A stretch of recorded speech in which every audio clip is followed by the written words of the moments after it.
Hospitals में आए दिन न्यूज में आता रहता है कि कोई किसी डॉक्टर पर अटैक कर दिया पेशेंट ने, पेशेंट के रिलेटिव्स ने, और कई बार तो मतलब बहुत सारी ऐसी चीज, हर चीज के लिए मतलब डॉक्टर के ऊपर ही आता है। अगर कुछ रिसोर्सेज नहीं है, कुछ भी नहीं अगर हो पाता है एडमिनिस्ट्रेशन की वजह से, कुछ भी अगर पेशेंट को दिक्कत आती है तो सब कुछ मतलब उनके पास इजी टारगेट डॉक्टर ही होते हैं, क्योंकि उनके पास वही अवेलेबल होते हैं।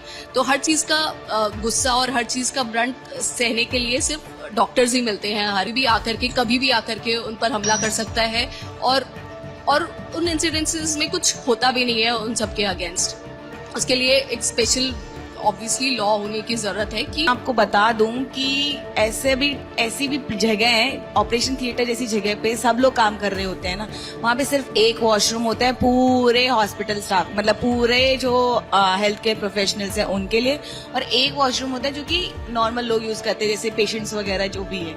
तो आप सोचो उस एक वॉशरूम पे मेल भी है, फीमेल भी है, और वो सबको एक्सेस है। उसके ऊपर ऐसे कुछ नहीं है कि अंदर आप गेट खोलोगे और कोई मिल नहीं सकता, कोई भी अंदर आ सकता है। तो बहुत ज्यादा ही मतलब ये तो बहुत ही ज्यादा डिजास्टर्स था। जब मैं पहली बार काम करना स्टार्ट किया तब मुझे ये रियलाइज हुआ कि एक नॉर्मल बेसिक एमिनिटी होती है, बेसिक फैसिलिटी होती है वॉशरूम की, वो भी अवेलेबल नहीं है। कोलकाता के आरजीकर मेडिकल कॉलेज में एक ट्रेनी डॉक्टर के साथ हुई बर्बरता ने पूरे देश भर को झकझोर कर रख दिया, जिसके बाद देश भर के तमाम अस्पतालों के जो डॉक्टर्स हैं, जो खास करके जो ट्रेनी डॉक्टर्स हैं, वो लगातार प्रदर्शन कर रहे हैं और लगातार वो अपने प्रोटेक्शन की मांग कर रहे हैं। जिसको लेकर के सुप्रीम कोर्ट ने सुनवाई के दौरान नेशनल टास्क फोर्स का गठन किया है, और उसमें इनके जो डॉक्टरों की मांग है अपनी सुरक्षा को लेकर के, उस सुरक्षा के लेकर के वो रिकमेंड करेंगे। तमाम जो लगातार जो प्रदर्शन कर रहे हैं उनसे बात करने की भी कोशिश करेंगे। ये बताइए, आप लोग लगातार प्रदर्शन कर रहे हैं, अपनी सुरक्षा की मांग कर रहे हैं, नेशनल टास्क फोर्स का गठन किया गया है, इसको आप किस तरीके से देखते हैं? अभी तो कोर्ट की हियरिंग चल ही रही है, तो अभी इस पे कुछ नहीं कहा जा सकता। एक बार पूरा कोर्ट का डिसीजन आने दो, उसके बाद ही हम ढंग से सुन पाएंगे, बता पाएंगे, तभी हम डिसाइड कर पाएंगे कि एग्जैक्टली इसके इंक्लूड है क्या। क्योंकि अभी इस पे बहुत ही शॉर्ट इन्फॉर्मेशन है, इस मोमेंट पे अभी कुछ कह पाना आई डोंट थिंक सो वो हमारे उस पर राइट रहेगा। नेशनल टास्क फोर्स का जो कोर्ट ने जो गठन किया है, जो कोर्ट ने कहा है कि ये आपके सुरक्षा को लेकर के जो सुझाव है वो देंगे, तो क्या नेशनल टास्क फोर्स में जिन लोगों को रखा गया है उसको लेकर वो तो अभी भी ऑलरेडी इंस्टीट्यूशनल में है। अगर कोई भी डॉक्टर पे वायलेंस गुजरे तो विद इन 6 आवर इंस्टीट्यूशनल एक एफआईआर होनी चाहिए, बट वो अभी भी इस मोमेंट पे एप्लीकेबल है नहीं। वो these are just in the documents, I don't think so it's actually in the work. वो तो फिर मे बी दोबारा भी इसी टाइप के कुछ हो सकता है।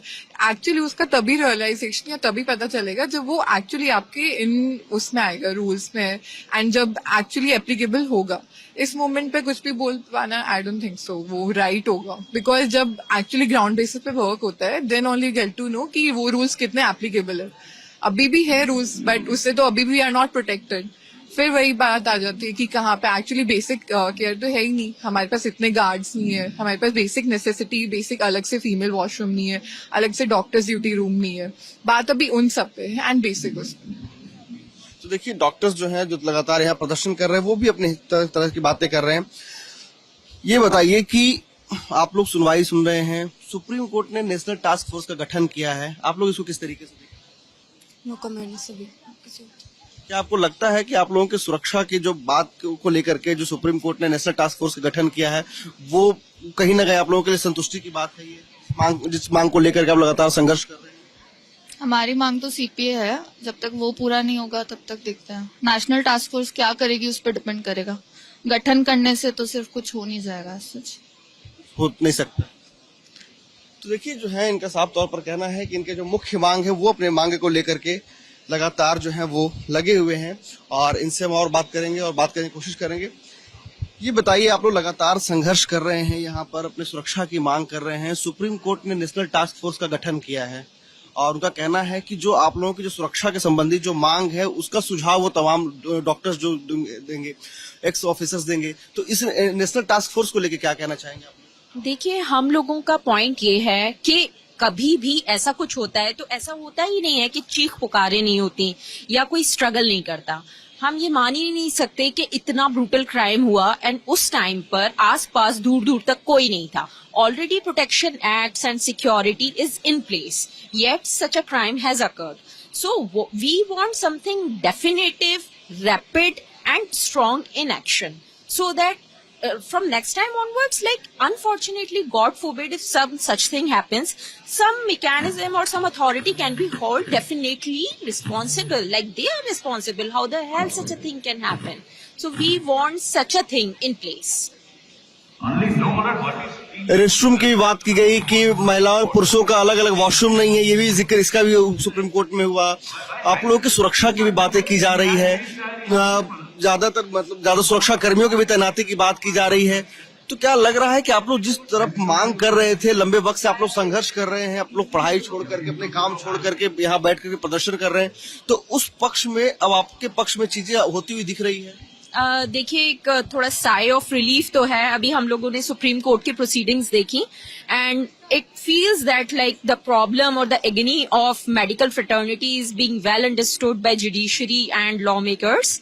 So there is a sigh of relief and hope for optimism for the future, but then we can only be assured if something definitive comes in place.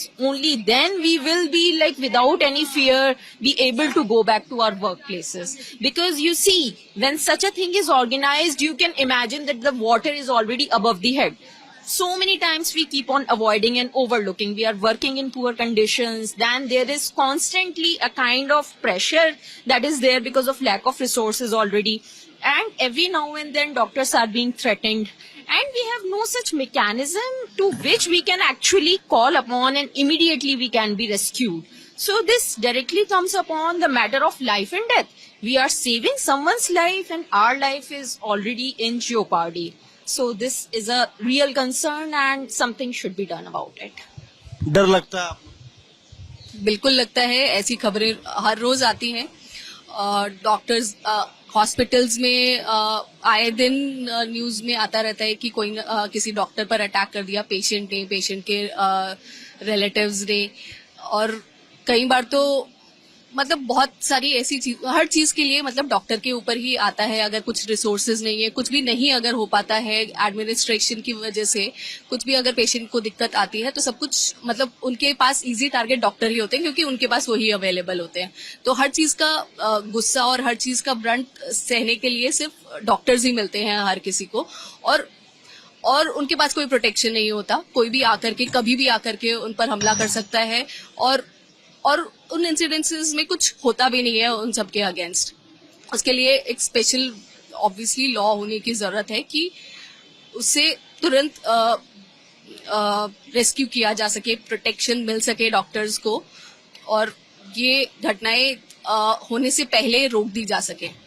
Supreme court में जो मसले उठाए गए हैं, जो चर्चा की गई है, और सुप्रीम कोर्ट ने भी कई सारे सवाल खड़े किए हैं बंगाल के पूरी जांच की प्रक्रिया को लेकर के, तो क्या आपको लगता है कि अब सही दिशा में ये लड़ाई आप लोगों की चल रही है? बिल्कुल, एक उम्मीद तो है कि सही जो मैटर है वो पहुंचा है अथॉरिटीज तक। उम्मीद है कि सही दिशा में डिसीजंस आए, और जो भी लॉयर्स हैं जो इस साइड से लड़ रहे हैं वो अपनी बात सही से पहुंचा पाए, और जो भी डिसीजन मेकर्स हैं वो सही दिशा में वो ले पाए। नेशनल टास्क फोर्स से संतुष्ट है? काफी हद तक, लेकिन कह नहीं सकते पूरी तरह से, जब तक कि कुछ वो डेफिनेटिव करते नहीं, और मतलब कुछ इस दिशा में कुछ डेफिनेटिव आता नहीं है लॉ, और वो इम्प्लीमेंट नहीं होता है। बेसिकली कुछ लॉ आता है और इम्प्लीमेंट नहीं होता है, तो भी एज सच मतलब उसका कोई मतलब नहीं बनता। जैसे बहुत सारी स्टेट्स में ये डॉक्टर्स को प्रोटेक्ट करने के, मेडिकल प्रोफेशनल्स को प्रोटेक्ट करने के लिए लॉज ऑलरेडी एग्जिस्टिंग है, लेकिन उनमें कभी कोई केसेस रिपोर्ट नहीं हुए हैं, जबकि हर रोज ये केसेस हो रहे हैं। तो उनके बेसिस पर कोई जस्टिस नहीं हो रहा है। तो बहुत इम्पोर्टेंट है कि लॉज बने और ध्यान रखा जाए कि वो इम्प्लीमेंट हो रहे हैं सही से। तो देखिए, ये अपने तमाम जो यहाँ लगातार संघर्ष कर रहे हैं, हम उनसे यहाँ पे बात कर रहे हैं। उनका साफ तौर पर कहना है कि इस तरह से जो अलग अलग अस्पतालों में इस तरह से जो घटना जो हो रही है, कहीं ना कहीं इनके मन में एक डर है, एक भय है इस बात को लेकर के कि किस हालात में ये काम कर रहे हैं। इनका साफ तौर पर कहना है कि कोर्ट चाहे जो भी अपने वो विमर्श कर रहा हो, लेकिन जब तक लॉ न बने, जब तक वो इम्प्लीमेंट न हो सके, जब तक उसका असर न दिखे और जब तक इन्हें सुरक्षा का भाव महसूस न हो सके अस्पतालों के भीतर में, तब तक इनका संघर्ष इसी तरीके से जारी रहेगा। ये बताइए कि आज जो सुप्रीम कोर्ट ने जो अपना ऑब्जर्वेशन बताया है और नेशनल टास्क फोर्स का गठन किया गया है, उसको आप किस तरीके से देखती हैं?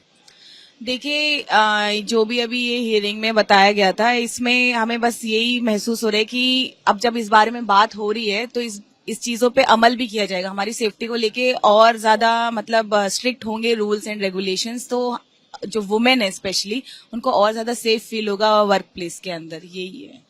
सुप्रीम कोर्ट में यह भी कहा गया, कोर्ट ने कहा है कि मेल और फीमेल के लिए अलग से वॉशरूम नहीं है। बिल्कुल, मैं आपको बता दूं कि ऐसी भी जगह है, ऑपरेशन थिएटर जैसी जगह पे सब लोग काम कर रहे होते हैं ना, वहां पे सिर्फ एक वॉशरूम होता है पूरे हॉस्पिटल स्टाफ, मतलब पूरे जो हेल्थ केयर प्रोफेशनल्स हैं उनके लिए, और एक वॉशरूम होता है जो कि नॉर्मल लोग यूज करते हैं जैसे पेशेंट्स वगैरह जो भी है। तो आप सोचो उस एक वॉशरूम पे मेल भी है, फीमेल भी है, और वो सबको एक्सेस है, उसके ऊपर ऐसे कुछ नहीं है कि अंदर आप गेट खोलोगे और कोई मिल नहीं सकता, कोई भी अंदर आ सकता है। तो बहुत ज्यादा ही मतलब ये तो बहुत ही ज्यादा डिजास्टरस था। जब मैं पहली बार काम करना स्टार्ट किया था तब मुझे ये रियलाइज हुआ कि एक नॉर्मल बेसिक एम्यूनिटी होती है, बेसिक फैसिलिटी होती है वॉशरूम की, वो भी अवेलेबल नहीं है। तो नेशनल टास्क फोर्स का जो गठन किया गया है, वो जिस तरह के आप लोग अपने सुरक्षा की मांग कर रहे हैं, वो टास्क फोर्स उसमें अपना रिकमेंडेशन देगी, सुझाव देगी कि क्या कुछ जरूरत है। तो क्या आपको लगता है कि आप नेशनल टास्क फोर्स से कुछ खास तरह के सुझाव की बात करेंगे, किस पहलुओं पर भी ख्याल रखना चाहिए? देखिए, टाइम के साथ साथ हम और ज्यादा जैसे और पता चलेगा कि हाँ किस किस चीजों पे काम हो सकता है, उस हिसाब से हम ये सरकार से मांग करेंगे कि इस नेशनल टास्क फोर्स में और हमें क्या क्या इम्प्रूवमेंट चाहिए, और यही सब है। फिलहाल आप संतुष्ट हैं? अभी कुछ बता नहीं सकते, अभी देखते हैं किस हिसाब से काम होता है। अभी तो इंसिडेंट्स होंगे और फिर कितना ये नेशनल टास्क फोर्स काम करता है उसी के बाद ही बोल सकते हैं। प्रदर्शन जारी रहेगा? प्रदर्शन अभी के लिए तो जारी है, बाकी जैसे जैसे कोर्ट की प्रोसीडिंग्स होंगी उस बेसिस पे हम लोग आगे प्रोसीड करेंगे, और या फिर स्टॉप करेंगे या फिर मार्चेस कंटिन्यू करेंगे फॉर जस्टिस, और बाकी ये प्रोटेस्ट वगैरह में भी हम स्टॉप कर देंगे। और भी जो डॉक्टर्स हैं हम उनसे भी बात करने की कोशिश करेंगे, और यह बात करते हैं हम और यह पता करने की कोशिश करते हैं कि वो इस पूरे मामले को किस तरीके से देखते हैं। मैम, ये बताइए कि नेशनल टास्क फोर्स का गठन कर दिया गया है, इस टास्क फोर्स को आप किस तरीके से देखते हैं, और इनका काम है कि रिकमेंड करेंगे कि किस तरीके से आप लोगों की सुरक्षा के लिए चीजें हो, तो क्या आप उनसे कुछ गुजारिश करेंगे कि इन पहलुओं का भी ख्याल रखा जाए? वही ये टास्क फोर्स इसमें सब डॉक्टर्स को लिया गया है, जो इंस्टीट्यूट्स के हायर इंस्टीट्यूट्स के डॉक्टर्स को अपॉइंट करेंगे टास्क फोर्स में। तो वो डॉक्टर्स की जो जूनियर डॉक्टर्स ड्यूटीज पर होते हैं उनकी सेफ्टी को मद्देनजर रखते हुए उनकी ड्यूटीज की सेफ सिक्योर्ड हो, सैनिटेशन, उनके लिए सब जो ड्यूटीज मतलब जो रिक्वायरमेंट्स होती हैं, जब हम इतनी लंबी ड्यूटीज करते हैं जो डॉक्टर्स 36 घंटे की ड्यूटीज, 24 घंटे की ड्यूटीज, तो उनकी सारी फैसिलिटीज, उनकी प्रॉपर सेफ प्लेस हो, तो वो देखेंगे टास्क फोर्स में। यही हमारी गुजारिश है उनसे कि जूनियर डॉक्टर्स, रेजिडेंट्स जो भी ड्यूटीज करते हैं उनके लिए देखा जाए। हाँ जी, हम देखते हैं टास्क फोर्स क्या मतलब, हाँ जी संतुष्ट हैं हम इससे, जो भी इसने सुप्रीम कोर्ट ने कहा है।